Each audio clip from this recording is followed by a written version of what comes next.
Hello बच्चों, जय हिंद। मैं अविनाश कुमार सिंह आप सभी का वापस से हार्दिक स्वागत करता हूं। और आज का जो वीडियो लेक्चर है ये आप लोगों के लिए बहुत खास होने वाला है, क्योंकि हमने साइंस की जर्नी को शुरू कर दिया है और हम ये जानते हैं कि साइंस क्या है, मैथमेटिक्स क्या है और इनको हमें किस तरह से कनेक्ट करना है। हमें नेचर को कैसे ऑब्जर्व करना है, मैथमेटिकली उसे कम्युनिकेट करना है और नेचर से ज्ञान लेना है।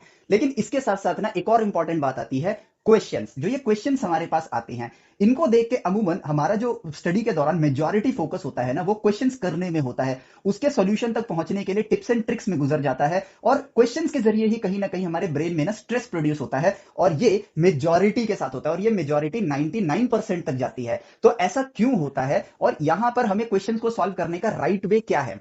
तो इसके लिए ना सबसे पहले हम लोगों को यह समझना होगा कि हमने साइंस लिया क्यों है। हमने साइंस लिया है अपने आप को एजुकेट करने के लिए साइंस की दुनिया में, कि साइंस होती क्या है, इसके जरिए डिस्कवरीज कैसे की जाती हैं, मैथमेटिक्स के जरिए नेचर से बात कैसे किया जाता है और जो ये क्वेश्चंस होते हैं ये एक्चुअली में होते क्या हैं। तो क्वेश्चंस क्या होते हैं? क्वेश्चंस होती हैं सिचुएशंस। जिन चीजों को आपने अभी एक चैप्टर के माध्यम से स्टडी किया है, ऑब्जर्व किया है, उन्हीं सिनेरियोज को मल्टीपल वेज में आप लोगों को प्रेजेंट किया जाता है और फिर आप अपने नॉलेज जो आपने उस चैप्टर के बेसिस पे लिया है, जो इंफॉर्मेशन आपने अपने ब्रेन के अंदर डाली है, जो फीड किया है, उस इंफॉर्मेशन को प्रोसेस करके उस सिचुएशन को डिकोड करते हो कि अच्छा इस सिचुएशन में हमारी नॉलेज से सॉल्यूशन तक हम कैसे पहुंचेंगे। अब उसके लिए ऑटोमेटिकली अगर आप ध्यान से देखो मेरी लास्ट लाइन को, तो यहां पे क्लियर हो जाता है कि क्वेश्चंस को करने के लिए हमें उस सिचुएशन को समझना बहुत ज्यादा जरूरी है। उस सिचुएशन को या फिर आप कह लो उस कॉन्सेप्ट को समझना बहुत ज्यादा जरूरी है, लेकिन लॉजिकली। और हमने भी उस चीज को लॉजिकली नेचर में ऑब्जर्व किया है, मैथमेटिकली कम्युनिकेट किया है,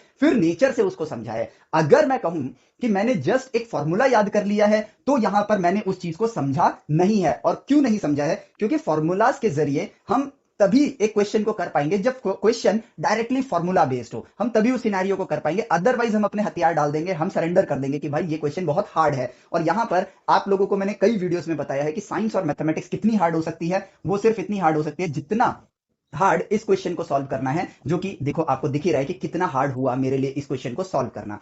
तो अगर मैं क्वेश्चंस को सॉल्व कर रहा हूं और मेरे क्वेश्चंस इस परिस्थिति से ज्यादा मुश्किल लग रहे हैं, तो इसका मतलब यह है कि मेरे को अभी कॉन्सेप्ट में क्लैरिटी नहीं है। कॉन्सेप्ट के साथ साथ आपको, अगर आपकी कॉन्सेप्ट में क्लैरिटी है, देन अगली पार्ट जो आएगी वो आएगी आपकी थिंकिंग स्किल्स। और ये आपके ऊपर डिपेंड करता है कि आप सोचना चाहते भी हो या नहीं चाहते हो। क्या आपकी अभी तक की ट्रेनिंग जो हुई है बचपन से लेकर आज तक, क्या वो थिंकिंग बेस्ड है या नहीं? क्या थिंकिंग और कॉन्सेप्ट को आपने मर्ज किया है या नहीं किया है? ये इंपॉर्टेंट बात आएगी। अब देखो, एक बार को मुझे प्रोजेक्टाइल मोशन का कॉन्सेप्ट एग्जांपल लेते हैं, पढ़ा दिया, या सेंटर ऑफ मास का कॉन्सेप्ट हमें पढ़ा दिया, तो हमारे पास एंड रिजल्ट में आ गया उसका फॉर्मूला। अब मैं यहां पर सोचता क्या हूं, ये डिसाइड करेगा कि मेरा फ्यूचर क्या होने वाला है। मैं ये सोचता हूं कि क्वेश्चन को सॉल्व करने के लिए कौन सा फॉर्मूला लगाऊं, ठीक है, या इस क्वेश्चन तक पहुंचने के लिए मैं किस रास्ते का इस्तेमाल करूं, तो वो रास्ता शायद गलत है। सबसे इंपॉर्टेंट चीज है क्वेश्चन को फील करना, समझना कि ये सिचुएशन मुझसे बोलना क्या चाह रही है। फिर जो कॉन्सेप्ट आपके पास है, फॉर्मूला नहीं, जो कॉन्सेप्ट आपके पास है उसके जरिए सोचना स्टार्ट करना। और फिर जब आप सोचोगे तो आपको खुद ब खुद पता चल जाएगा कि इस परिस्थिति में मुझे कौन सा फॉर्मूला लगाना है। ठीक है, हम गलती क्या करते हैं, हम फॉर्मूला को सोचना स्टार्ट करते, कौन सा फॉर्मूला लगाएं। आपको क्वेश्चन को एक्सप्लोर करना है, उस सिचुएशन को समझना है, कॉन्सेप्चुअली उसको थिंक करना है, सोचना है, एंड आपके पास ऑटोमेटिकली फॉर्मूला आ जाएगा। और इस चीज को मैं आपको अभी प्रूव करके दिखाऊंगा कि एक्चुअली में जब हम फॉर्मूला बेस्ड स्टडी करते हैं तो हमें क्या प्रॉब्लम्स आती हैं, और जब हम कॉन्सेप्ट बेस्ड थिंकिंग करते हैं तो कैसे हमारी पढ़ाई इतनी आसान बन जाती है। उस चीज को हम लोग समझेंगे क्वेश्चंस को एक्सप्लोर करके। और हम क्वेश्चंस उठाएंगे जेई मेंस के, जेई एडवांस के, इनके क्वेश्चंस लेंगे, इनके जरिए हम समझेंगे कि एक्सप्लोर राइट वे में हमें क्वेश्चंस को कैसे एक्सप्लोर करना है। क्योंकि क्वेश्चंस के जरिए आप अपनी नॉलेज को टेस्ट भी करते हो, और साथ ही साथ अगर आप कॉन्सेप्चुअली थिंक करके क्वेश्चन को सॉल्व करते हो तो आप अपनी नॉलेज में वृद्धि करते हो, आप अपने पोटेंशियल स्किल को बढ़ाते हो। और इसका फायदा क्या है? एक तो आपकी थिंकिंग पावर बढ़ेगी, दूसरी आपकी कॉन्सेप्ट पे क्लैरिटी बढ़ेगी, प्लस आप मल्टीपल सिचुएशंस में उस कॉन्सेप्ट को देख पाओगे, यानी कि आप नेचर से और बेहतर वे में कम्युनिकेट करना सीखोगे, जिससे कि आप सेल्फ डिपेंडेंट बनोगे और एक सेल्फ लर्नर बनोगे। तो इसी चीज को हम लोग एक्सप्लोर करेंगे आज के इस वीडियो लेक्चर में। और ये चीज जो है आप लोगों को बहुत हेल्प करने वाली है, आपको सेल्फ डिपेंडेंट बनाने के लिए, आपकी पढ़ाई को आसान बनाने के लिए। एक्चुअली में पढ़ाई आसान ही है, हम बस गलत रास्ते पे भटके हुए हैं, जहां पर पढ़ाई को मुश्किल बनाकर दिखाया जा रहा है।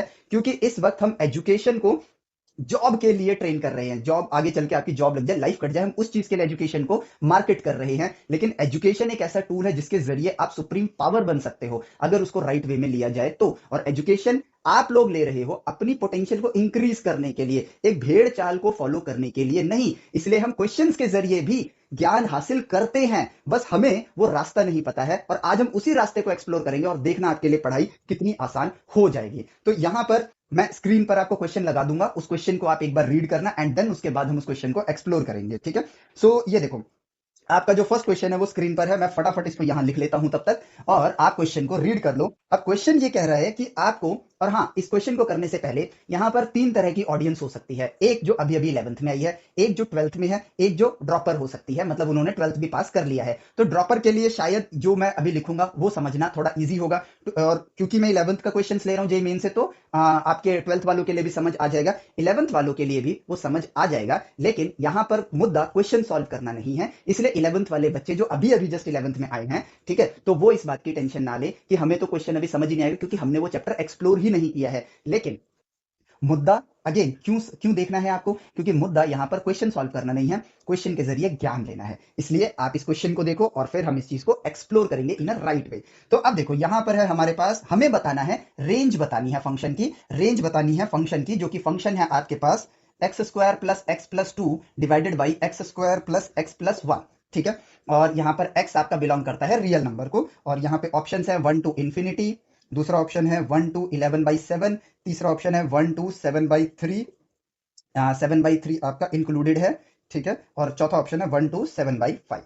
ठीक है, ये चार ऑप्शन है आपके पास। अब देखो, अब ऐसे तो ये क्वेश्चन कहाँ का है, ये जेडब्ल्यू का क्वेश्चन है। ठीक है, नहीं जेडब्ल्यू नहीं, आईआईटी का क्वेश्चन है 2003 का। ठीक है, तो अब देखते हैं इस क्वेश्चन, आईआईटी मतलब 2003 में जेडब्ल्यू मेंस एडवांस नहीं होते थे, तो उस टाइम आईआईटी का अलग होता था, एआई ट्रिपल अलग होता था, AI triple is JW mains, IIT is JW advance. ठीक है, अब इस क्वेश्चन को अगर हम देखते हैं, ठीक है, और हम इस क्वेश्चन को करना चाहें तो हमारे पास एक ट्रेडिशनल फॉर्मेट है जो सब लोग कर रहे हैं। ठीक है, अब एज अ स्टूडेंट अगर मैं बुक से पढ़ रहा हूं तो मेरे पास अवेलेबिलिटी क्या क्या होगी, मेरे पास अवेलेबिलिटी होगी इस क्वेश्चन की, और अगली इमेज जो मैं दिखाने वाला हूं वो है इस क्वेश्चन के सॉल्यूशन की। तो ये सॉल्यूशन की अवेलेबिलिटी मेरे पास है, मैं पूरा इंटरनेट छान मारूंगा तो भी मुझे यही सॉल्यूशन मिलेगा और कोई डिफरेंट अप्रोच नहीं मिलेगी। और मैं इस चीज को एज अ वे, जो कि इसमें रेंज निकालने का एक प्रोसेस बन गया है, उस प्रोसेस को याद कर लूंगा। ठीक है, और ये सोचूंगा कि इसी तरीके से रेंज निकाली जाती है। अब यहां पर इस प्रोसेस को याद करने से ड्रॉबैक क्या है, एज अ इंडिविजुअल सोचो कि क्या मैंने सोचना सीखा, क्या मैंने रेंज के साथ, जो फंक्शन की एक रेंज होती है,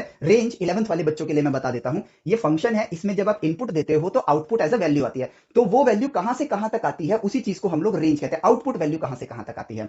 तो अगर मैं अपने आप से सवाल पूछूं कि एक ट्रेडिशनल फॉर्मेट को किया, मैंने सॉल्व किया, उस चीज को मैंने याद कर लिया, क्या मैंने रेंज के साथ वो कम्युनिकेशन करी, क्या मैंने फंक्शन की डोमेन हो या रेंज हो या फंक्शन में और भी जो चीज होती है, क्या उनके साथ मैंने एक थिंकिंग वाला कनेक्शन बनाया, नहीं बनाया। मुझसे जो हो पाया वो ये है कि राइट नाउ मेरा ये क्वेश्चन सॉल्व हो गया, जिससे कि मेरी वृद्धि जो है, जो एक्चुअली में हुई है, मेरी नॉलेज में जो वृद्धि हुई है, जो कि ऑन द स्केल ऑफ 10 होनी चाहिए थी लेकिन सिर्फ 1 की हुई, मैंने 1 आउट ऑफ 10 ही नॉलेज गेन किया। Now I am able to solve the question, but I don't know कि ये फंक्शंस को हम सॉल्व क्यों कर रहे हैं, इसका नेचर के साथ क्या कनेक्शन है, ये सारे कनेक्शन हमारे नहीं बन पाते हैं। ठीक है, और इसी से हमारे नॉलेज में लूप होल्स रह जाते हैं, होल्स रह जाते हैं, जो कि आगे चल के हम उन होल्स को भर नहीं पाते हैं और फिर पढ़ाई आगे चल के मुश्किल ही मुश्किल होती जाती है। तो इसीलिए अब अगर हम ट्रेडिशनल फॉर्मेट को पहले एक्सप्लोर करेंगे, एज अ स्टूडेंट मैं अभी एक्सप्लोर कर रहा हूं, तो यहां पे सॉल्यूशन आपके सामने है। इस सॉल्यूशन को अगर मैं देखूं तो जो ट्रेडिशनल फॉर्मेट है उसके हिसाब से हम इस चीज को y के इक्वल रख देंगे और फिर हम इसको y के फॉर्म में इक्वेशन बनाएंगे। सॉल्यूशन देखो आपके सामने दिख ही रहा होगा, हम उस फॉर्मेट में इसकी इक्वेशन बनाएंगे और ये इक्वेशन जो बन के आई है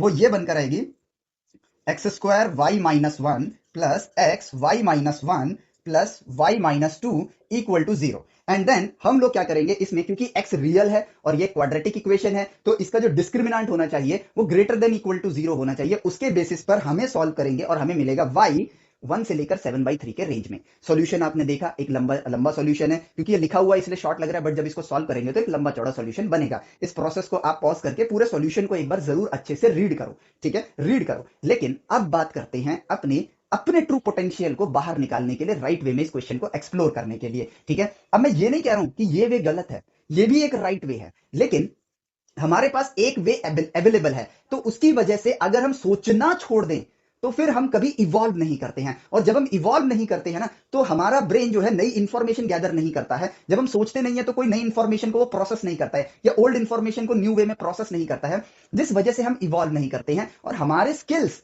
उतने ही होंगे जितने स्किल्स सबके पास होंगे, उनसे आगे कैसे बढ़ेंगे, हम नहीं बढ़ पाएंगे। तो अब इसी चीज को हम लोग एक न्यू वे में थिंकिंग पावर की मदद से इवॉल्व करते हैं। तो भाई रेंज होती क्या है? सबसे इंपॉर्टेंट चीज है क्वेश्चन को करने से पहले आपकी प्रायर नॉलेज उस चीज को लेकर। तो ये क्वेश्चन मैं तभी करूंगा जब मैं डोमेन और रेंज की नॉलेज गेन कर चुका हूं।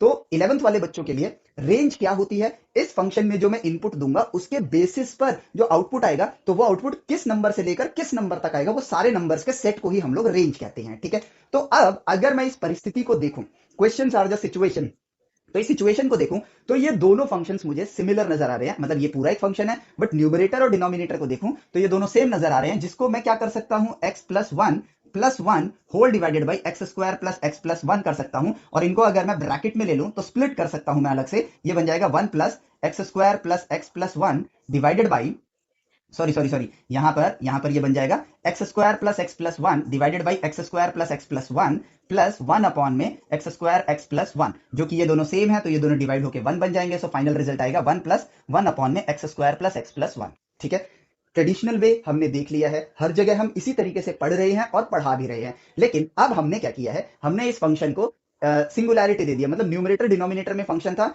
It creates a confusion. ठीक है, खुद से सोच रहे हैं, लेकिन अब यहां पर फंक्शन एक ही जगह पर है। तो क्या अब आगे मैं फिर से ट्रेडिशनल वे ही यूज करना स्टार्ट करूं, इक्वल टू वाई लिख दूं और फिर फर्दर सॉल्व करना स्टार्ट करूं? रुको, सांस लो।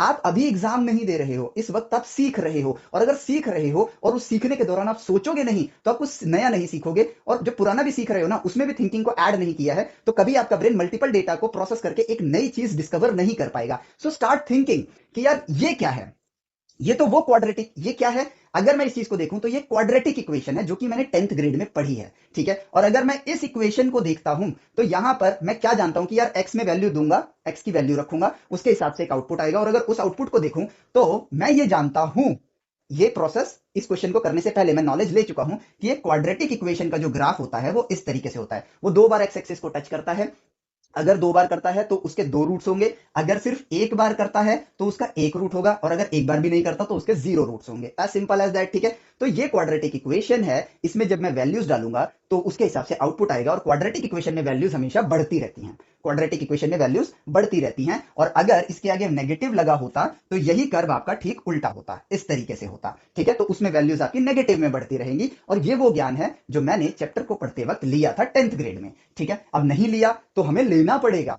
ठीक है, तभी हम सोच पाएंगे ना। मैंने आपको ब्रेन वाली वीडियो क्यों बनाई थी? मैंने ब्रेन वाली वीडियो इसलिए बनाई थी ताकि मैं आपको ये बता सकूं कि हमारा ब्रेन वही प्रोसेस कर सकता है जो उसको पता है। अगर हमने ये चीजें एक्सप्लोर नहीं करी है तो हमारा ब्रेन इन चीजों को प्रोसेस नहीं कर पाएगा, और अगर प्रोसेस नहीं करेगा तो फिर वो नई चीजें कैसे खोज पाएगा? और अगर हम साइंस पढ़ रहे हैं सिर्फ काम करने के लिए, तो इस चीज का क्या फायदा? साइंस पढ़ रहे हैं हम अपने ब्रेन को ये सिखाने के लिए कि साइंस क्या है। हमें प्रोसेस करना आना चाहिए अपने नोन इन्फॉर्मेशन को, ताकि हम कुछ नई इन्फॉर्मेशन नेचर से खोज के निकालें और वो हमारे लिए रिसोर्स बने, और उस रिसोर्स के दम पर हमें कामयाब इंसान बन सके।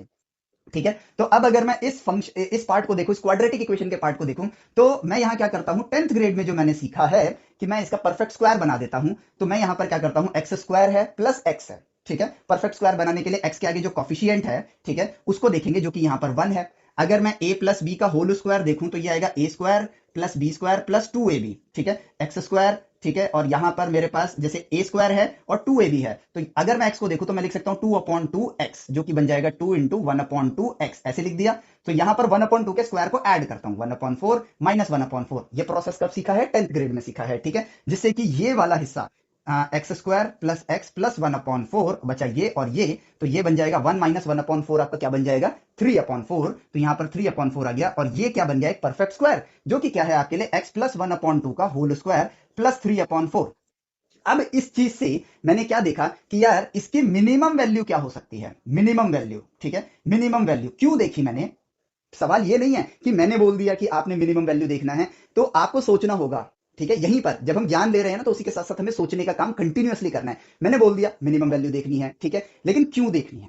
सवाल ये आता है। तो अब अगर मैं इस पूरे फंक्शन को देखूं तो भाई इसकी वैल्यू अगर बढ़ेगी, ठीक है, मैं इसको देख रहा हूं, इसकी वैल्यू अगर बढ़ेगी ठीक है, तो अगर इसकी वैल्यू बढ़ेगी और ये 1 अपॉन में है यानी डिनोमिनेटर में है, तो 1 अपॉन डिनोमिनेटर में जितनी बड़ी वैल्यू ओवरऑल पूरे फ्रैक्शन की वैल्यू छोटी हो जाएगी। अगर इसकी वैल्यू घटेगी तो इसकी वैल्यू बढ़ जाएगी, एज सिंपल एज दैट। तो इसलिए मैंने सोचा कि इसकी मिनिमम वैल्यू देखता हूं, क्योंकि जब यहां पे मिनिमम होगा तो ये 1 अपॉन दिस मैक्सिमम होगा क्योंकि डिनोमिनेटर में है। तो अगर 1 अपॉन दिस की मैक्सिमम वैल्यू मुझे मिल जाए तो 1 plus this will be my maximum value of this function, क्योंकि ये तो यही है कि बात है नहीं बात। तो अब देखो, अगर मैं इस फंक्शन को देखूं तो यहां पर मुझे एक परफेक्ट स्क्वायर दिख रहा है। अब उसके अंदर नेगेटिव वैल्यू भी होगी तो उसका स्क्वायर करेंगे तो पॉजिटिव हो जाएगी। तो मैक्स टू मैक्स ये मिनिमम कहां जा सकता है, ये x प्लस 1/2 जीरो इसकी मिनिमम वैल्यू हो सकती है, क्योंकि जब x की वैल्यू -1/2 लोगे तो -1/2 प्लस 1/2 जीरो हो जाएगा, जीरो का स्क्वायर जीरो होता है, और बचा क्या मेरे पास प्लस 3/4। तो इसकी मिनिमम वैल्यू आ जाती है 3/4। तो इस फंक्शन की मिनिमम वैल्यू क्या हो जाएगी, फंक्शन की मिनिमम वैल्यू हो जाएगी 1 प्लस 1/3/4। 4 ऊपर चला गया और यहां पर आ जाएगा 7/3।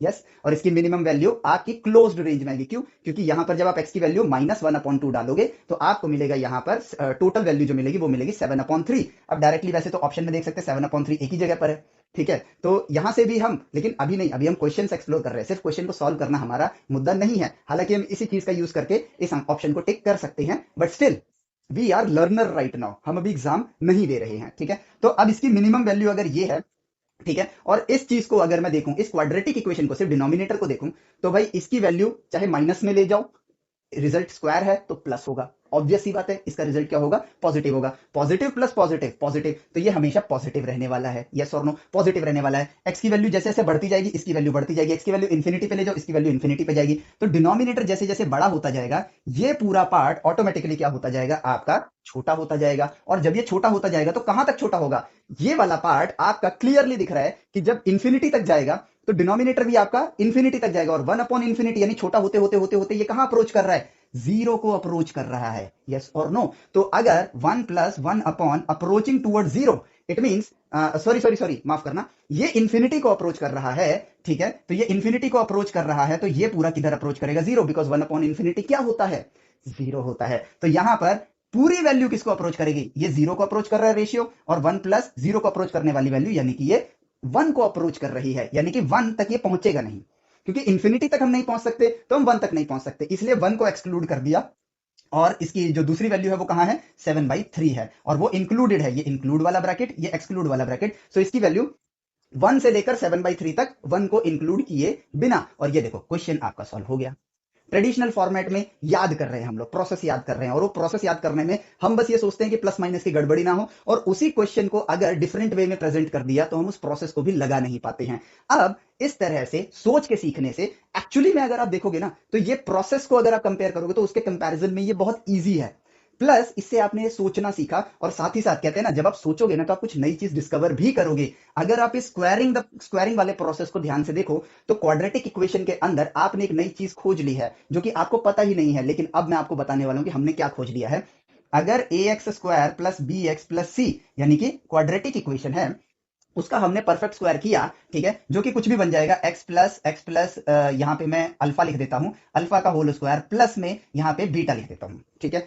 अब बीटा को हम पॉजिटिव नंबर लेते हैं, प्लस माइनस आगे लगा लेंगे, ठीक है। तो अगर इस तरह का ये फॉर्मेट बन रहा है तो इसका क्या मतलब हो सकता है, क्वेश्चन है, क्वेश्चन सॉल्व हो गया तो क्या ज्ञान लेना बंद कर दे, नहीं, क्वेश्चन एक सिचुएशन, और उस सिचुएशन से भी अगर मुझे ज्ञान मिल रहा है तो ज्ञान तो लेना चाहिए मुझे। तो अगर मैं देखूं ये कभी भी आपका मिनिमम वैल्यू इसकी क्या होगी, zero, zero plus positive number आपका पॉजिटिव होगा, यानी कि ये पूरा क्वाड्रेटिक इक्वेशन जो कि यही है, इसकी वैल्यू कभी भी जीरो होगी ही नहीं। इसकी मिनिमम वैल्यू क्या है, बीटा, अगर ये जीरो पे गया तो प्लस में बीटा है ही, यस। तो यहां पर इसकी मिनिमम वैल्यू क्या है, बीटा, और इसका मतलब क्या है कि ये ग्राफ में y की वैल्यू कभी भी जीरो नहीं होगी। इट मींस इसका ग्राफ ऐसे होगा, एक्स एक्सिस को कभी टच करेगा ही नहीं।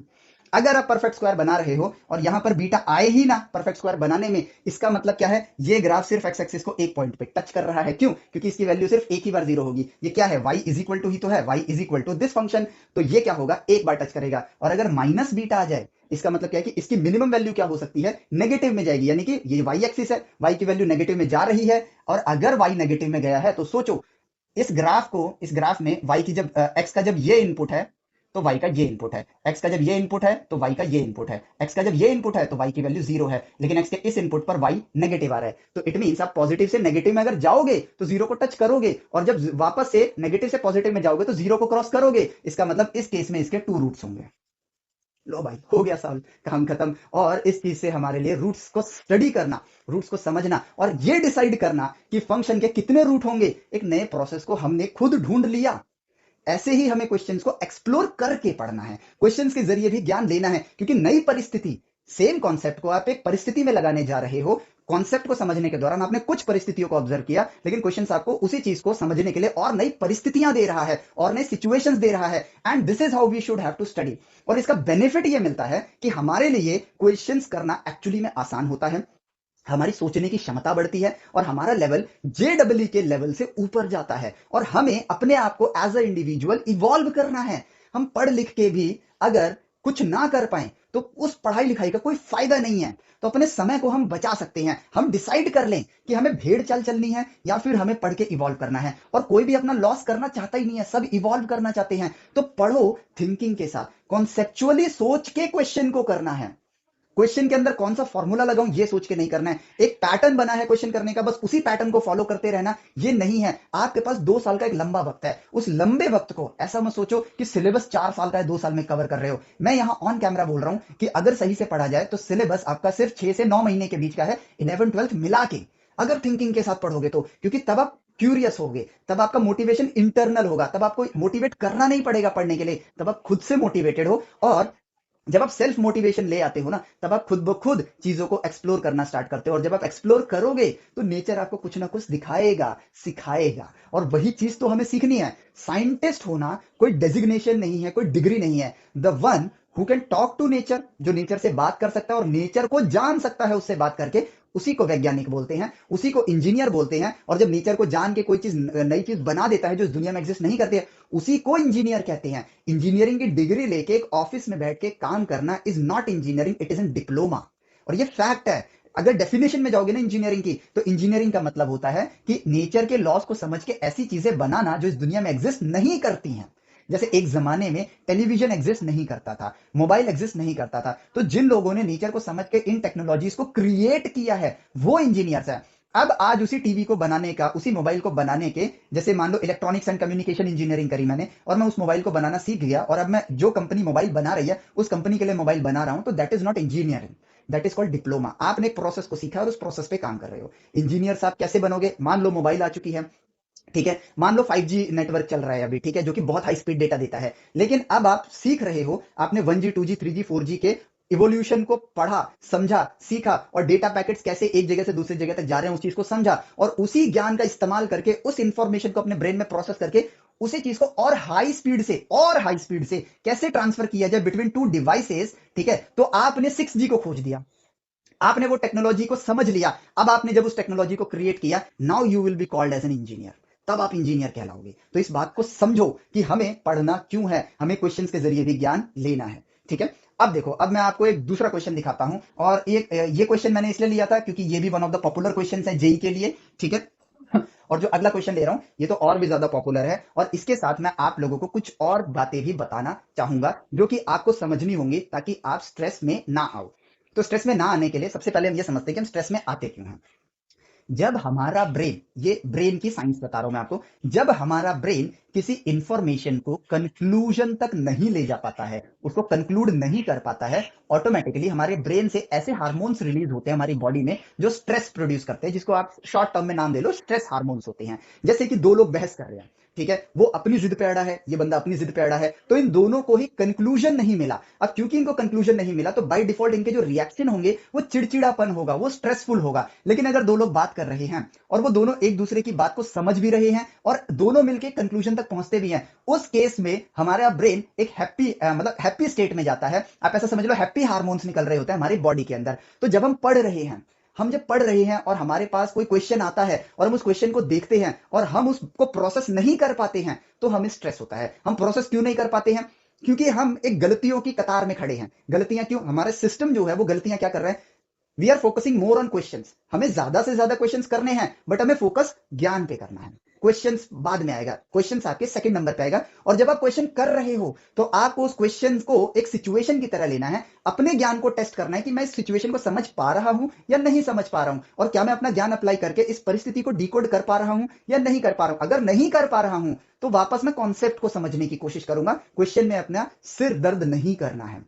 ठीक है। और हमें 11th-12th के बच्चों के लिए स्पेशली हमें इस बात को समझना होगा कि अगर मान लो मैं 11th ग्रेड में हूं, ठीक है, अब मैं आपको स्क्रीन पे क्वेश्चन दिखाता हूं, ठीक है। ये जो डोमेन रेंज वाली बात है ये हम 11th में सीख लेते हैं, ठीक है। लेकिन अब आपके सामने ये क्वेश्चन आता है, ठीक है, ये क्वेश्चन मैं आपको दिखाता हूं। हाँ, ये क्वेश्चन है कि आपको डोमेन बताना है sine inverse 2x plus pi by 6 का अंडर रूट, ठीक है।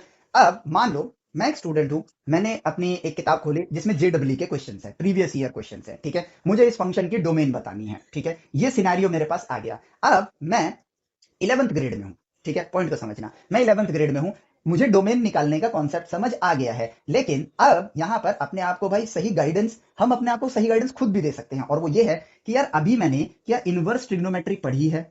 वो तो 12th में आएगी। सोचो, क्या मैंने इनवर्स ट्रिग्नोमेट्री पढ़ी है? ये क्वेश्चन में कोई दम नहीं है, बहुत बेसिक सा क्वेश्चन है, लेकिन क्या मैंने ये पढ़ा है? नहीं पढ़ा है। इस लल्लू से क्वेश्चन से, ठीक है, 11th में देखो बच्चा स्टार्टिंग में बड़ा एंथुजियास्ट होता है, इनिशियल डेज में बड़ा एंथुजियास्ट होता है, और जब उसका ब्रेन उस एंथुजियाज्म को लेके क्वेश्चंस करना स्टार्ट करता है और वो कंक्लूजन तक नहीं पहुंच पाता है, तो उसको स्ट्रेस मिलता है, और जब स्ट्रेस मिलता है ना, तो थोड़े टाइम के बाद वो सोचने लगता है कि यार जेई हार्ड है, कि किस भसड़ में फंसा दिया है, भेड़ चाल चल रहे हैं, 10 लाख बच्चे पेपर देते हैं, 10 ही हजार का सिलेक्शन होता है, 80 नंबर का कट ऑफ है, उसके दिमाग में ये डेटा प्रोसेस होना स्टार्ट हो जाता है। क्यों होना स्टार्ट होता है? क्योंकि जब आप किसी चीज को कंक्लूड नहीं कर पा रहे हो ना, तो आपका ब्रेन आपको बुरा ना लगे उसके लिए आपको कुछ ऐसी बातें बताना स्टार्ट करेगा जो मार्केट में इंफॉर्मेशन सर्कुलेट हो रही है, उसी इंफॉर्मेशन से हम अपने आप को तसल्ली देने की कोशिश करते हैं कि जेई हार्ड है।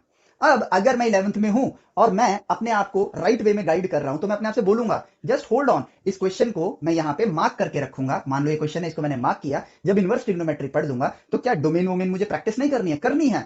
तो ये क्वेश्चन इनवर्स ट्रिग्नोमेट्री के बाद किया जाएगा, एज सिंपल एज दैट, ठीक है। इससे क्या है, स्ट्रेस नहीं हुआ, हमें परेशानी नहीं हुई। और इसी तरह 11th का ही एग्जांपल मैं इसलिए ले रहा हूं क्योंकि 12th वाले बच्चे भी इस बात को समझेंगे और ड्रॉपर्स भी इस बात को समझेंगे कि हमारा एक्चुअली में जो सारा स्ट्रेस आया वो क्यों आया। अब मैं एक जेडब्ल्यू का एक क्वेश्चन लेता हूं जो एक्चुअली इंटरनेट में बड़ा पॉपुलर भी है, ठीक है। लेकिन इस क्वेश्चन को लेके ना मैं आप लोगों को ये मतलब ये बताना चाहूंगा कि इन क्वेश्चंस के जो सॉल्यूशंस हैं ये हमें पता है क्या गाइड कर रहे हैं कि JW is tough, JW is tough. अब देखो हमारा टारगेट अगर जेडब्ल्यू है तो भाई वो टफ होता ही जाएगा। अगर हमारा टारगेट एजुकेशन है राइट वे में, साइंस को समझना है, साइंस को समझना है, ठीक है, अपनी थिंकिंग पावर को एनहांस करना है, तो अब आप देखना इस क्वेश्चन को हम कितने ही सरलता पूर्वक कर लेंगे। और शायद 10th का बच्चा भी इस क्वेश्चन को कर सकता है, 10th वाले ज्ञान से भी इस क्वेश्चन को किया जा सकता है। और मैंने ये सोचा जस्ट फॉर यू, आप लोगों को बेटर गाइडेंस देने के लिए, क्या इंटरनेट पे जिस वे में मैं अभी आप लोगों को बताने वाला हूं इस वे में क्या इसका सॉल्यूशन मौजूद है? मैंने हर पॉपुलर जो चैनल हो सकता है सब पर देखने की कोशिश करी, बट वही एक ही सॉल्यूशन, एक ही वे में और बहुत ही लंबे प्रोसेस में उसको सॉल्व किया गया है। तो इसका मतलब we are not thinking, we are not serious about our education system. हमारे बच्चों के लिए हमारा फोकस सिर्फ और सिर्फ जेडब्ल्यू पे है, तो हम जेडब्ल्यू के दायरे के बाहर सोच के अपने लेवल को एनहांस नहीं कर रहे हैं, हम इवॉल्व नहीं कर रहे हैं। जबकि अगर हम सोचना स्टार्ट करें तो हमारा जेडब्ल्यू का लेवल छोटा हो जाएगा। एजुकेशन सिस्टम चल रहा है अभी फियर पे, जहां पर जेडब्ल्यू को मार्केट करके यहां पे market capital of education sector को बढ़ाया जा रहा है। हम जेडब्ल्यू को अगर छोटा कर देंगे तो शायद इस मार्केट को बहुत बड़ा धक्का लग सकता है। इस वजह से भी कीप ऑन एम्फेसाइजिंग कि जेडब्ल्यू टफ है, टफ है, टफ है, ताकि ज्यादा से ज्यादा लोग फोमो में रहना स्टार्ट कर दे, फियर ऑफ मिसिंग आउट में रहना स्टार्ट कर दे, ठीक है। लेकिन अब हम इसको थिंकिंग की मदद से सॉल्व करेंगे। तो क्वेश्चन को आप एक बार देख लो। यस, 11th के बच्चे हो सकता है अभी नए नए आए हों, उन्होंने सेंटर ऑफ मास के कॉन्सेप्ट को नहीं समझा हो, लेकिन आप एक बार क्वेश्चन रीड करो, मैं आपको भरोसा दिलाता हूं कि हम इस क्वेश्चन को आपको 11th में जस्ट एंट्री करिएगा तो भी आप समझ जाओगे, ठीक है। तो यहां पर देखो क्वेश्चन ये है, और इस क्वेश्चन को अदर सोर्सेज ने किस तरह समझाया है मैं चाहूंगा कि आप एक बार कंपेयर जरूर करना, ताकि आप इस वीडियो के जो मेन मुद्दा है कि right way of doing questions क्या है उसको कंक्लूड कर सको। डिस्क्रिप्शन के अंदर, यूट्यूब पे देख रहे हो तो डिस्क्रिप्शन के अंदर मैं आपको एक लिंक दूंगा जो कि सर्च रिजल्ट है, जो कि आप यूट्यूब पे सर्च करोगे तो डायरेक्टली वो सारी वीडियोस आ जाएंगी, और आप उन 3-4 वीडियोस को जरूर देखना एंड देन कंक्लूड करना कि हम सोचने की वजह से हमारे लिए जेडब्ल्यू 2+2=4 कैसे बनता है, ठीक है। तो अब देखो यहां पर क्वेश्चन ये है, आपकी स्क्रीन पे लगा दिया मैंने। एक एल शेप्ड ऑब्जेक्ट है, थिन रॉड से बना है, यूनिफॉर्म मास डेंसिटी है, उसको लटका दिया गया है एक स्ट्रिंग से, जैसा कि फिगर में शो किया गया है। अगर ए बी बी सी के बराबर है और angle made by A be with downward vertical is theta, तो बताना है हमें कि यहां पर टैन थीटा की वैल्यू क्या होगी एज पर द ऑप्शन, ठीक है। तो अब देखो फिगर में ये ड्राइंग ऐसे दी गई है और रस्सी को यहां लटकाया गया है, तो हम सोचेंगे, ठीक है। सेंटर ऑफ मास 11th वाले बच्चों के लिए बता देता हूं, सेंटर ऑफ मास बेसिकली वो चीज होती है जहां पर सारा मास बटा हुआ है, एक बॉडी में सारा मास बटा हुआ है, लेकिन इस पूरे मास को अगर आपको एक पॉइंट मास की तरह रिप्रेजेंट करना हो तो ये सारा मास इकट्ठा होकर एक जगह ऐसी जगह पे आ जाता है जहां पर वो सेम सेम सिचुएशन शो कर रहा है कि ये पूरी बॉडी एक तरफ और ये पॉइंट मास जिसका टोटल मास जो है इस पॉइंट का वो इस पूरे मास के इक्वल है, वो जिस पॉइंट पर है उसी को हम लोग सेंटर ऑफ मास कहते हैं। इन शॉर्ट हम ऐसे समझ सकते हैं कि ये डस्टर है, ये डस्टर का मास डिस्ट्रीब्यूटेड है पूरी बॉडी में। अगर मुझे इसे एक पॉइंट मास की तरह रिप्रेजेंट करना हो तो इसका मास का केंद्र कहां होगा, सेंटर कहां होगा, जहां पर ये बैलेंस हो जाता है। अब देखो यहाँ पे ये बैलेंस नहीं हो रहा है लेकिन सेंटर ऑफ मास पे इजीली बैलेंस होगा। आधा मास इधर है, आधा मास इधर है, इसलिए दोनों तरफ से जो ग्रेविटी लग रही है इसको बैलेंस कर रही है। ठीक है, अब यहां पर कुछ गंभीर बातें भी हैं जो कि आप लोगों को एज अ स्टूडेंट समझना होगा। ठीक है, और वो ये है कि अगर मैं इंटरनेट पे मौजूद इसके सॉल्यूशंस को देखूं, ये बहुत इंपॉर्टेंट बात बोलने जा रहा हूं, इस पे गौर करना। और अगर मैं इसके सॉल्यूशन जो लिखित रूप में अवेलेबल हैं उनको भी देखूं, जो कि मैं आपके लिए स्क्रीन पर लगा देता हूं, तो इस सॉल्यूशन को देखो आप।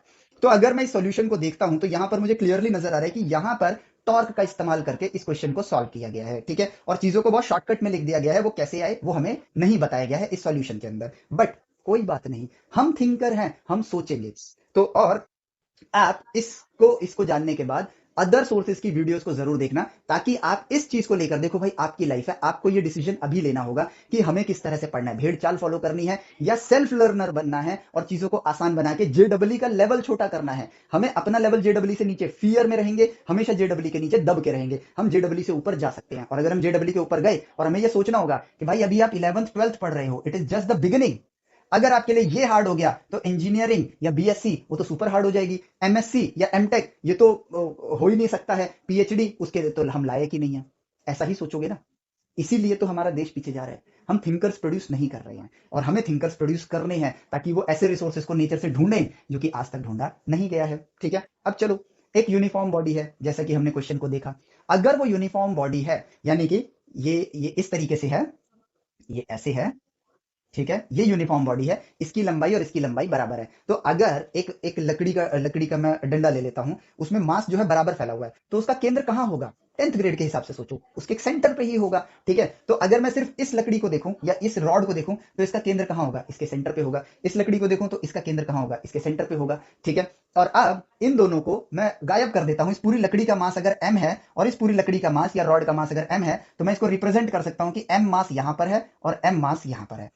सिंपल। ठीक है, 10th वाले लेवल पे सोच रहे हैं। अब अगर ये दो मासेस यहां पर है तो इन दोनों मासेस को मैं वर्चुअल लाइन से जोड़ता हूं, तो इन दोनों मासेस का सेंटर कहां होगा, इसके सेंटर पे होगा, एज सिंपल एज दैट। ठीक है, अब अगर वो इसके सेंटर पे होगा और मैं किसी भी चीज को अगर लटकाऊं, ठीक है, किसी भी चीज को लटकाऊं, तो देखो इसका सेंटर ऑफ मास आपको दिख रहा है, ऑलमोस्ट यूनिफॉर्म है, इसके सेंटर पे है। ठीक है, सोचो नेचर से बात करो, अगर वो ऊपर कर दूं मैं, तो भाई यहां पर सारा सेंटर केंद्र यहां पे सारे मास का यहां पर है, तो गुरुत्वाकर्षण उसे नीचे खींचेगा ना, तो वो नीचे आ गया। यानी कि अगर मैं ग्रेविटी वाली डायरेक्शन में एक लाइन बनाऊं तो अगर वो नीचे जाएगी तो सेंटर ऑफ मास उसी लाइन पे लाई करेगा। सिंपल ऑब्जर्वेशन, नेचर से बात करी हमने। ठीक है, अब अगर हमने नेचर से बात करी और इस ड्राइंग को देखें तो इसकी जो लाइन है वो यहां से जा रही है, इसका मतलब ये जो डायग्राम है इसे बनाने के लिए है। रियलिटी में ये इस तरह से लटका हुआ नहीं मिलेगा, रियलिटी में ये कैसे लटका हुआ मिलेगा, रियलिटी में ये कुछ ऐसे लटका हुआ मिलेगा, ऐसे और ऐसे। अब मैं इसको रॉड का शेप दे देता हूं, ठीक है, ताकि सेंटर ऑफ मास जो हो वो इस लाइन से पास हो।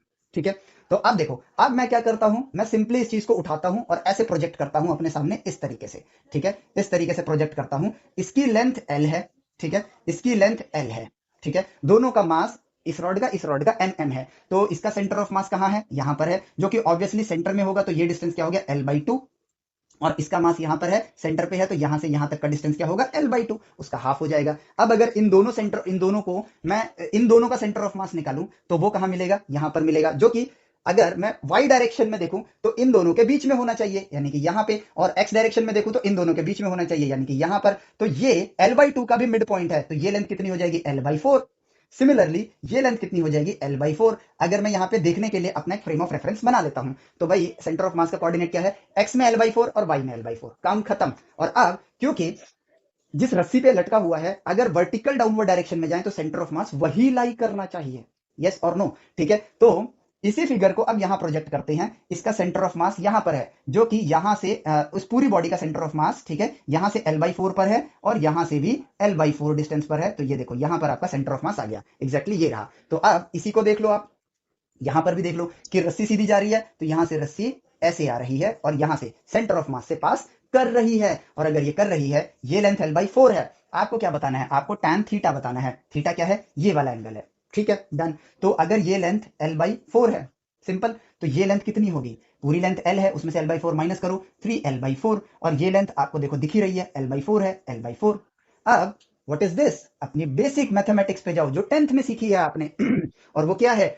यहां पर आपको एक राइट एंगल ट्राइंगल दिख रहा है, आप सिंपली लिखो tan theta is perpendicular, theta के सामने वाली लाइन क्या होती है? परपेंडिकुलर होती है, L/4 divided by base, theta के साथ जुड़ी हुई छोटी लाइन आपकी बेस होती है 3L/4, L/4 से L/4 गया, tan थीटा इज 1/3। ये है देखो आपका जेई मेंस का क्वेश्चन। कितना मुश्किल है, और क्या कौन सा फॉर्मूला लगाया हमने? हमने थिंकिंग के जरिए अपने लेवल को जेडब्ल्यू का लेवल से ऊपर लेकर गए, क्योंकि अब हम सोच रहे हैं, हम सोच रहे हैं ना, तो हम सीख रहे हैं और हम अपने आप को राइट वे में एजुकेट कर रहे हैं। यही चीजें हमें सीखनी है। और आप प्लीज इसी के सॉल्यूशन को, लिंक आपको डिस्क्रिप्शन में मिलेगा, ठीक है, वहां पर जाकर आप एक बार देखो कि हम कितनी गलत डायरेक्शन में जा रहे हैं। हमने जानबूझ के कह लो या अनजाने में कह लो, जेडब्ल्यू को टफ बना दिया है, और इस बात को हम लोगों ने इतना फीड कर लिया है अपने ब्रेन के अंदर कि अब हम ये सोच ही नहीं पा रहे कि जेडब्ल्यू आसान हो सकता है। जेडब्ल्यू का एग्जाम बहुत आसान है, इट्स जस्ट कि हमारी डायरेक्शन रॉन्ग हो गई है। इस चीज को हमें समझना है। अब अगर इसके सॉल्यूशन जो मेरे पास मौजूद है, वहां पर टॉर्क का इस्तेमाल किया गया है, ठीक है। अब जो मैं बात बताने वाला हूं, ये बात अगेन वेरी इंपॉर्टेंट है कि यार अगर मैं एज अ स्टूडेंट 11th में बहुत एंथुजियाज्म के साथ आ रहा हूं, मेरा सेंटर ऑफ मास का चैप्टर रोटेशन से पहले आता है, टॉर्क मैं पढ़ूंगा रोटेशन वाले चैप्टर में, ठीक है। टॉर्क वाला प्रोसेस इज ऑल्सो राइट, ठीक है, हम उसके जरिए भी इसको सॉल्व कर सकते हैं, हम एनर्जी के जरिए भी इसको सॉल्व कर सकते हैं, ठीक है। लेकिन जो इन्फॉर्मेशन अवेलेबल है अभी मार्केट के अंदर इस क्वेश्चन को सॉल्व करने के लिए, वो सिर्फ टॉर्क वाला मेथड अवेलेबल है, ठीक है। तो अगर मैं क्वेश्चन को खोलता हूं, ठीक है, स्क्रॉल करता हूं जेडब्ल्यू क्वेश्चन में, तो ये क्वेश्चन मुझे मिल रहा है सेंटर ऑफ मास वाले चैप्टर में। मैंने अभी सेंटर ऑफ मास वाले चैप्टर को पढ़ा है, ठीक है। अब सेंटर ऑफ मास के कॉन्सेप्ट को जब मैंने सीख लिया है, तो मैं वही इंफॉर्मेशन प्रोसेस कर पाऊंगा। अब मैं गया इसके सोल्यूशन पे, जो कि मैं अभी आपके लिए स्क्रीन पे लगा देता हूं। जैसे ही मैंने इसको देखा, मेरे दिमाग में आया यार ये कैसे कर दिया इन्होंने, सेंटर ऑफ मास में ये नई चीज क्या आ गई। हमेशा ये देखो, आपने वो भी पढ़ा ही नहीं है, और जो चीज पढ़ा ही नहीं है उसका इस्तेमाल करके इसको सॉल्व किया गया है। आपका दिमाग अब कंक्लूड नहीं कर पाएगा, जब कंक्लूड नहीं कर पाएगा तो वो स्ट्रेस में आएगा, और जब वो स्ट्रेस में आएगा तो इन दी एंड आपका एंथुजियाज्म टाइम के साथ क्या होगा? कम हो जाएगा।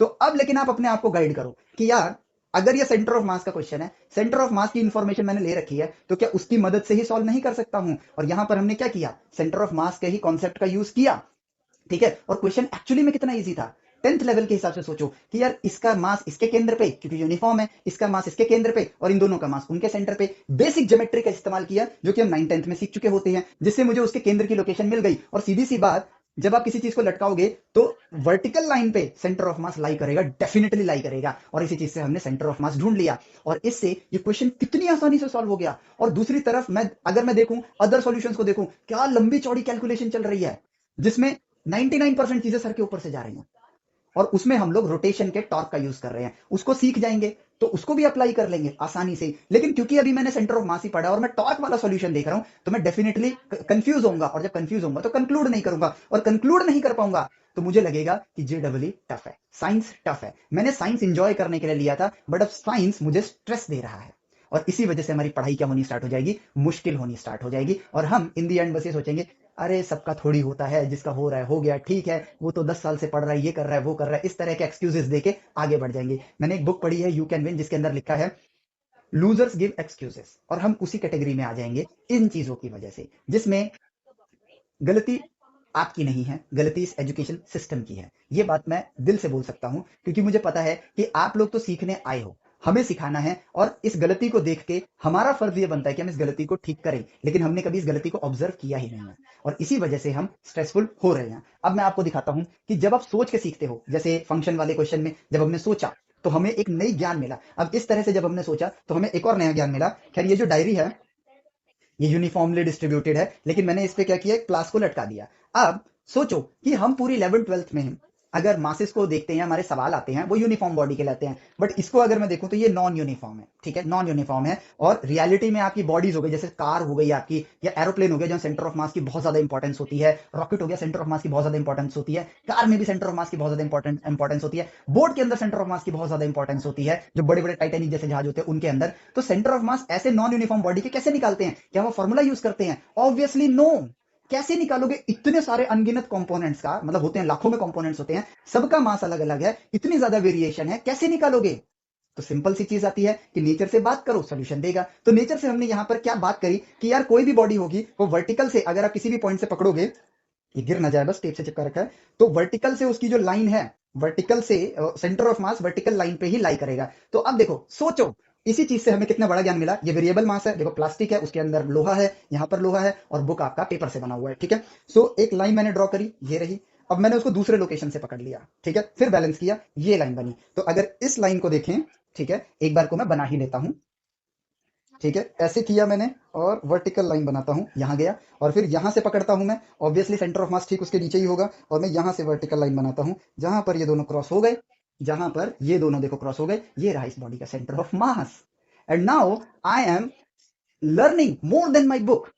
अब मैं जब मैं प्लेन्स बनाता हूं, रेडियो कंट्रोल्ड एयरक्राफ्ट, छोटे वाले जब एयरक्राफ्ट बनाता हूं, उसमें मोटर है, मोटर के अंदर कॉपर की वायर है, बैटरी है, सर्वोमीटर है, थर्मोकोल के विंग्स है, लकड़ी की बॉडी है, लकड़ी के रडर है, लकड़ी के एलिरॉन्स है, लकड़ी का एलिवेटर है।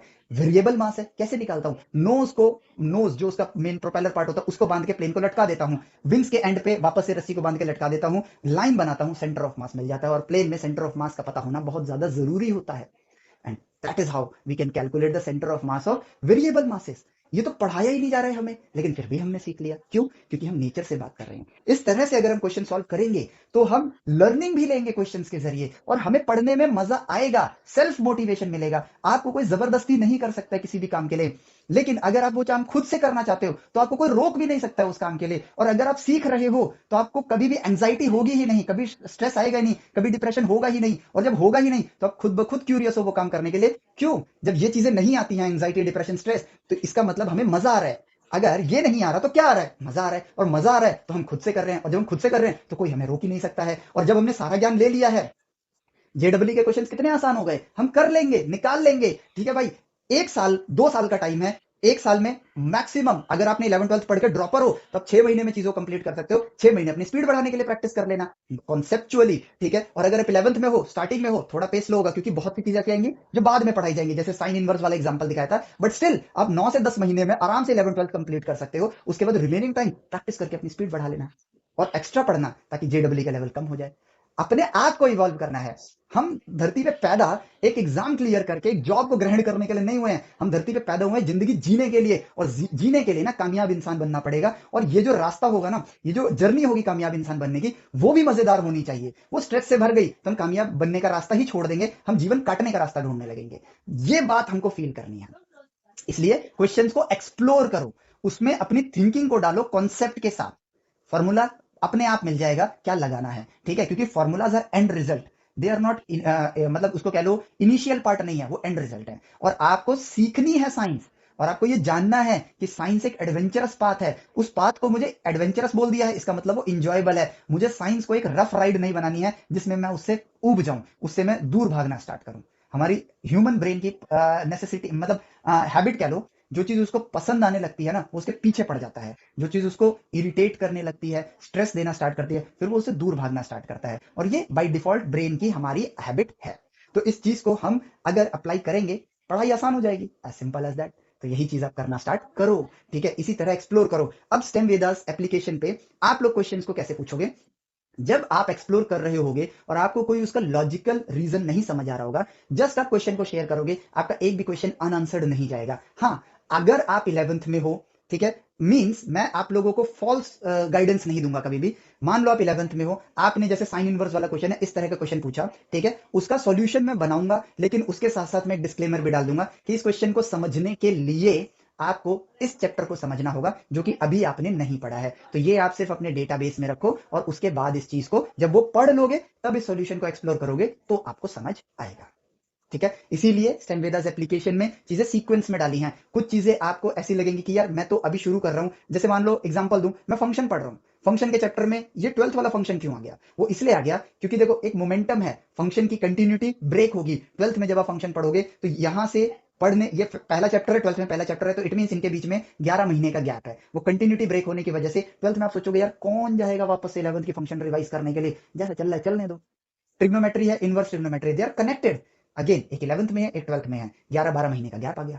और उस गैप की वजह से कौन करेगा यार, छोड़ो जैसा चल रहा है चलने दो। क्वेश्चन तो हो ही जा रहे हैं ना टिप्स एंड ट्रिक्स की मदद से। इसलिए जो मैंने बनाया है exploring J W mains and advance, वो पूरा 11th 12th का सिलेबस आपको देगा। उसमें क्वेश्चंस आप लोग पूछोगे मुझसे और उसके सॉल्यूशन हम लोग इस वे में करने वाले हैं, एक्सप्लोरेशन के वे में करने वाले हैं, ताकि हम अपने लेवल को बढ़ा सकें। ठीक है, हमें जेडब्ल्यू से डरने की जरूरत नहीं है। हम साइंस सीखने आए हैं, हम साइंटिस्ट हैं फ्यूचर के, हम इनोवेटर हैं फ्यूचर के, हम इंजीनियर्स हैं फ्यूचर के, हम टेक्नोलॉजी बिल्डर हैं फ्यूचर के, हम ह्यूमैनिटी को इवॉल्व करने आए हैं। अगर 11th 12th की बेसिक से साइंस हमारे लिए टफ हो गई तो मैं इंजीनियर कैसे बन पाऊंगा, वहां चीजों को कैसे समझ पाऊंगा? सिंपल सी बात है। ठीक है, इसी बात पे मैं आपको एक और चीज सिखा देता हूं, अभी समझाता हूं आपको। वो है कि 11th में जब आप स्टार्ट करते हो, ठीक है, जब आप स्टार्ट कर रहे हो, अभी मेरे दिमाग में स्ट्राइक हो गया कि एक फॉर्मूला तो ऐसा भी है जो बिना रीजन के हमारे पास है, और वो ये है कि अगर एक पॉइंट पर फोर्स वाले चैप्टर में, ठीक है, एक पॉइंट पर इधर फोर्स लग रहा है F2, इधर फोर्स लग रहा है F1 और इधर फोर्स लग रहा है F3, ठीक है, अगर ये वाला प्रोसेस है तो 1 के सामने अल्फा एंगल होगा, 2 के सामने बीटा एंगल होगा, 3 के सामने लैम्डा एंगल होगा। इस परिस्थिति को सॉल्व करने के लिए हमें एक ट्रिक दी जाती है जिसको हम लैमीज थ्योरम कहते हैं, और हमें यह बताया जाएगा F1 अपॉन में sine alpha will be equal to F2 upon में sine beta equal to F3 upon में साइन लैम्डा। ठीक है, ये आ गया, इसको लिया मैंने, 2-3 जेडब्ल्यू के क्वेश्चन दिए जो कि डायरेक्टली इससे सॉल्व हो गए, और हमने कहा कि यस देखा जेडब्ल्यू के क्वेश्चन कितनी आसानी से सॉल्व करा दिए, ये याद कर लो, आपका काम हो गया। बिल्कुल मत करना ऐसे, पूर्ण अधूरा ज्ञान है। ठीक है, द थिंग इज कि आपको इसका इस्तेमाल करने के लिए मैंने मना नहीं किया, लेकिन आपने सिर्फ और सिर्फ इस फॉर्मूले का इस्तेमाल किया। ये ज्ञान लैमीज थ्योरम के नाम से है, तो आप ये सोचो लैमी ने इसको ढूंढा कैसे होगा। यस, और कोई भी चीज आउट ऑफ सिलेबस हमसे पूछी नहीं जा सकती है, क्योंकि भाई जो चीज आपको पढ़ाई जा रही है ना, आपसे वही पूछी जाएगी, और अगर इस पर सवाल आ रहे हैं तो इसका मतलब ये उन्हीं चीजों से ढूंढा जा सकता है जो हमने किताबों में पढ़ी हैं। अब मान लेते हैं कि एक सिनेरियो के लिए 11th में आप हो, वैसे तो ये चौथा ही चैप्टर आ जाता है, बट मान लेते हैं कि आपने वो चैप्टर नहीं भी पढ़ा है, बट स्टिल आप इस पार्ट को अगर नहीं पढ़ा है, ठीक है, तो आप इस चीज को वापस से री एक्सप्लोर करना, अपनी डायरी में नोट डाउन कर लो। ठीक है, लेकिन अब जरा इसको देखते हैं और अपनी बेसिक मैथमेटिक्स को एक्सप्लोर करते हैं, जो आता है उस ज्ञान की मदद से इसको प्रोसेस करते हैं, और जब प्रोसेस करेंगे अपने आप हम खुद इस चीज को ढूंढ लेंगे, क्योंकि लैमी इस थ्योरम में जो लैमी इंसान है वो इंसान है, उसको कोई आकाशवाणी नहीं होती थी, तो अगर उसने खुद से ढूंढ लिया तो हम भी खुद से ढूंढेंगे, और उसने ये किसके लिए ढूंढा है, फोर्स के लिए ढूंढा है, इट मीन हम भी कर सकते हैं। तो हम क्या करते हैं, इस वाले फोर्स के साथ एक फ्रेम ऑफ रेफरेंस बना लेते हैं, ताकि एक जो फोर्स है वो वाई एक्सिस पे लाई करे, उसके कंपोनेंट्स लेने की जरूरत नहीं है। अब अगली चीज क्या ही करेंगे कि यार ये वाले जो एंगल हैं इनको देखते हैं। अब ये पूरा एंगल अगर लैम्डा है तो ये वाला एंगल 90 डिग्री है, तो ये वाला एंगल कितना हो जाएगा आपके लिए, पूरे एंगल में से 90 डिग्री माइनस कर दो, यानी कि ये हो गया लैम्डा माइनस 90 डिग्री, जिसको आप पाई/2 लिखते हो रेडियन में। ठीक है, सिमिलरली ये क्या हो जाएगा आपके लिए, बीटा माइनस पाई/2। ठीक है, ये एंगल आ गया। अब इस एंगल को निकाल लेते हैं, भाई ये भी तो दो हिस्सों में स्प्लिट हो रहा है, एक ये एंगल और एक ये एंगल, तो आपको ये और ये एंगल निकालना है। चलो भाई निकाल लेते हैं इस एंगल को। तो क्या ही करेंगे, ये पूरा एंगल कितना है, 90 डिग्री। ठीक है, ये एंगल को मैं मान लेता हूं एंगल ए। ठीक है, अब ये पूरा एंगल 90 डिग्री है, ये एंगल मुझे पता है, तो सिंपल 90 डिग्री यानी कि पाई/2 माइनस ये वाला एंगल, 90 डिग्री में से ये एंगल माइनस कर दो, तो ये क्या है, माइनस लैम्डा प्लस पाई/2 हो जाएगा। तो पाई/2 प्लस पाई/2 कितना हो जाएगा, पाई माइनस लैम्डा। तो ये एंगल आ गया मेरे पास पाई माइनस लैम्डा। सिमिलरली ये एंगल आ जाएगा पाई माइनस बीटा। ये तो हम कर ही सकते हैं, ये तो 9th 10th में सीख लिया हमने एंगल्स को निकालने का। और अब इसी ड्राइंग को यहां पर सफाई से वापस से बनाएंगे, एक ही चीज में मिक्सअप करने की जरूरत नहीं है। तो अब हमने क्या किया, ये रहा मेरा F1 फोर्स, ठीक है, और ये रहा मेरे पास F2 फोर्स, ये रहा मेरे पास F3 फोर्स, ठीक है, और यहां पर है मेरे पास x एक्सिस और ऊपर है मेरे पास y एक्सिस। ठीक है, एंगल्स लिख लेता हूं, ये एंगल है मेरे पास लैम्डा माइनस पाई/2, ये एंगल है मेरे पास पाई माइनस लैम्डा, ये एंगल है पाई माइनस बीटा, ये एंगल है बीटा माइनस पाई/2। काम खत्म। अब इस चीज को जब मैं देख रहा हूं, ठीक है, तो मैं यहां क्या कर सकता हूं, इस फोर्स का इस डायरेक्शन में और इस डायरेक्शन में कंपोनेंट निकालूंगा। इट मींस फोर्स का चैप्टर से पहले वेक्टर क्यों पढ़ाया जाता है, ताकि हम इन कंपोनेंट्स को जान सकें। इसीलिए मैंने 11th वाले बच्चों को कहा, इन केस आपको ना समझ आए तो कोई बात नहीं, अभी आपने एक्सप्लोर नहीं किया है इसलिए आप कंफ्यूज हो रहे हो, लेकिन मुद्दा ये है जब आप एक्सप्लोर कर लोगे और फिर इस तरह से पढ़ोगे तो आपके लिए फॉर्मूला रटने की मुसीबत खत्म हो जाएगी। आप प्रोसेस को समझो, एंड रिजल्ट को समझो, इस चीज को देखो। तो यहां पर क्या होगा, यहां पर होगा F2, ये जो एंगल है cos लैम्डा माइनस पाई/2। ठीक है, तो एक ही तरफ सॉल्व करते हैं, दूसरी तरफ सिमिलर वे में लिखना है। तो cos माइनस थीटा होता है cos थीटा, ट्रिग्नोमेट्री में पढ़ा हमने, मैथमेटिक्स के साथ कनेक्ट हो रहे हैं। ठीक है, तो ये हो जाएगा F2 cos माइनस को बाहर लेंगे तो यहाँ पे आ जाएगा पाई बाई 2 माइनस लैम्डा। अब माइनस थीटा कॉस थीटा के बराबर है तो ये प्लस ही हो गया। अब 10th में तो ये पढ़ ही चुके हैं, कॉस 90 माइनस थीटा क्या होता है, साइन थीटा होता है। तो ये बन गया फाइनली मेरे पास F2 साइन, यहाँ पे एंगल क्या है, लैम्डा। तो ये देखो ये आ गया मेरे पास F2 साइन लैम्डा। सिमिलरली इसका कंपोनेंट जब इस डायरेक्शन में निकालूंगा तो आएगा F3 साइन लैम्डा। सॉरी ये एंगल बीटा है, माफ करना, यहां पर आएगा बीटा। अब सिंपल, बेशक आपने नहीं भी पढ़ा होगा तो भी तो ये बात समझ ही सकते हो ना कि अगर इधर लगने वाला फोर्स और इधर लगने वाला फोर्स बराबर है तभी बॉडी रेस्ट में रहेगी। अगर इधर ज्यादा फोर्स लगाएगा तो इधर, इधर ज्यादा फोर्स लगाएगा तो इस तरफ चले जाएंगे। ठीक है, तो ये क्या है, रेस्ट में है, बॉडी यहां पर है रेस्ट में, यानी कि इधर का फोर्स और इधर का फोर्स क्या है आपके लिए, इक्वल है। तो यहां पे कौन सा फोर्स है, F2 साइन लैम्डा, और इक्वल टू इधर कौन सा फोर्स है, F3 साइन बीटा। फॉर्मूला लगाया नहीं, हमने प्रोसेस को ऑब्जर्व किया, हमने सिनेरियो को ऑब्जर्व किया, मैथमेटिकली बात करी। अब F2 है, 2 के सामने कौन सा एंगल है, बीटा, तो मैं चाहता हूं 2 के साथ बीटा रहे और 3 के साथ लैम्डा रहे। ऐसा लैमी ने सोचा और ऐसा ही अब मैं सोच रहा हूं। तो मैंने यहां किया F2 अपॉन में साइन बीटा को नीचे ले आया, F3 अपॉन में साइन लैम्डा। लो भाई, वाओ, मिल गया देखो आंसर। यानी कि इसका ये वाला पार्ट तो हमने डिस्कवर कर लिया। अब हमें ये वाला पार्ट डिस्कवर करना है। अब क्योंकि किया, खुशी आई, अब हम अगले पार्ट को भी डिस्कवर कर लेंगे बड़े ही आसानी से, क्योंकि हम हैप्पी माइंड के साथ पढ़ रहे हैं। तो अब इसका कंपोनेंट इधर कॉस में था तो इधर क्या होगा, साइन में होगा। तो F2 का कंपोनेंट क्या आएगा, F2, चलो ये एंगल से ले लो, ये एंगल से ले लो भाई, ये एंगल है तो F2 cos pi minus lambda, F2 cos pi minus lambda. अब cos 180 माइनस थीटा क्या होता है, ये आपने 11th में पढ़ लिया है। तो 11th में अगर पढ़ लिया है, नहीं पढ़ा है तो पढ़ोगे ही, तो उसके बाद आपको एक्सप्लोर करना है। तो cos 180 माइनस थीटा होता है माइनस cos थीटा। ठीक है, तो ये चीज आएगी। तो यहां पर अगर मैं देखूं तो यहां पर आ जाएगा minus F2 cos pi minus lambda. ठीक है, cos पाई माइनस लैम्डा हो जाएगा मेरे लिए cos लैम्डा। सिंपल, क्या हो जाएगा, minus F2 cos lambda. Similarly ये पाई माइनस बीटा है तो ये बन जाएगा मेरे लिए F3 cos pi minus beta, यानी कि इसका कंपोनेंट नीचे की तरफ, जो कि अगेन हो जाएगा माइनस F3 cos बीटा। ठीक है, माइनस F2 cos लैम्डा नीचे, माइनस F3 cos बीटा नीचे, ये दोनों नीचे। ठीक है, और ऊपर कौन सा फोर्स है, F1। तो ऊपर का फोर्स और नीचे का फोर्स क्या होंगे, आपस में इक्वल होंगे, आपस में क्या होंगे, इक्वल होंगे। तो यहां पर मैं लिख सकता हूं F1 is equal to minus F2 cos lambda. ठीक है, और माइनस F3 यहां पर आ जाएगा cos बीटा। ठीक है, minus F3 cos beta. Okay, ये दोनों फोर्स आ गए। अब देखो इस माइनस को हटाने के लिए आप माइनस कॉमन ले लो, माइनस कॉमन ले लो, यहां प्लस लगा दो, बेसिक सी चीज है। अब देखो ये आ गया, आगे क्या, आगे क्या, तो जो आता है वही प्रोसेस कर पाओगे। जैसे मान लो कुछ बच्चे आपके पास अभी कुछ बच्चे ऐसे हैं जिन्होंने ये पढ़ा ही नहीं है तो प्रोसेस नहीं हो पा रहा है, यही बात मैं आपको समझाना चाह रहा हूं। चलो कोई नहीं, हमने 11th में ये चीजें पढ़ेंगे। तो अभी हमारे पास F2 और F3 में क्या रिलेशन है, देखो ये रिलेशन है। तो मैं काम करता हूं, F2 को हटा के F2 की जगह इस साइन बीटा को यहां ले जाता हूं, यहां पे साइन बीटा, और इस F2 को यहां पर पुट कर देता हूं।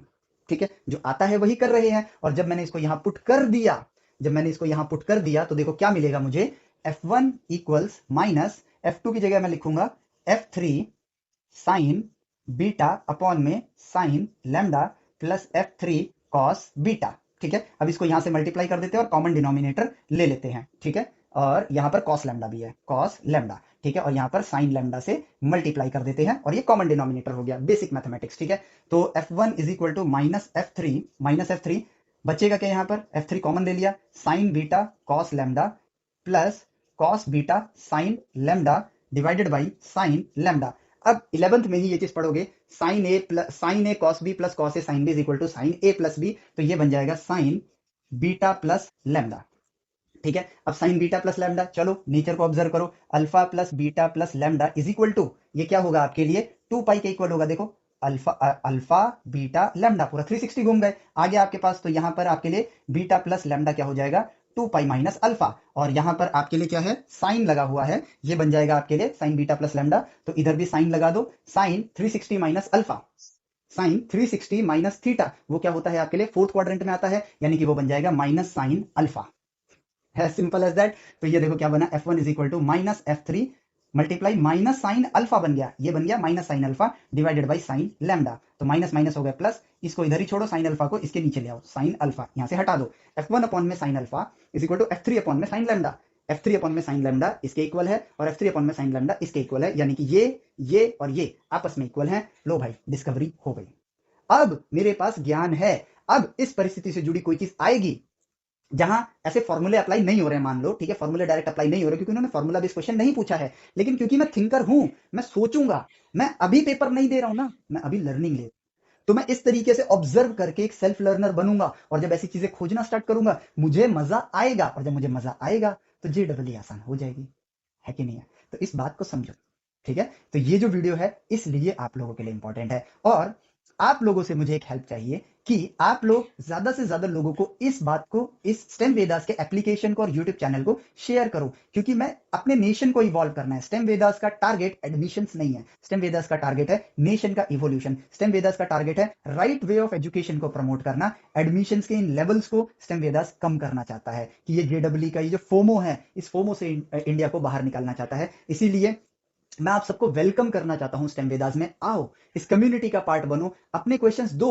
ताकि मुझे भी नई नई चीजें जानने को मिले, सीखने को मिले, क्योंकि बच्चे जो सवाल पूछते हैं ना, उससे नई नई नॉलेज मिलती है, बहुत सी चीजें नहीं पता होंगी मुझे, तो मुझे वो एक एज अ अपॉर्चुनिटी मिलेगी नई चीजें सीखने के लिए, और आप लोगों के पास एक अपॉर्चुनिटी आएगी स्टेम वेदास एप्लीकेशन के जरिए, और वो ये होगी कि आप राइट वे ऑफ एजुकेशन को एक्सप्लोर करोगे। अब यहाँ पर एक वो क्या चाहता है, आप सिर्फ आए बट आपने मेहनत नहीं करी तो कोई रिजल्ट कभी नहीं आ सकता, ऑब्वियस सी बात है। आप भी मेहनत करो, हम भी मेहनत करें, और नेशन को इवॉल्व करें। आप मेहनत करोगे, क्वेश्चन राइट वे में पूछोगे, पढ़ाई राइट वे में करोगे, आप डेफिनेटली कामयाब हो जाओगे, जिसमें स्टेम वेदास का काम ये नहीं है कि स्टेम वेदास आपको कामयाब बनाएगा, स्टेम वेदास आपको सिर्फ सही राह दिखाएगा, कामयाब आप खुद से ही बनोगे।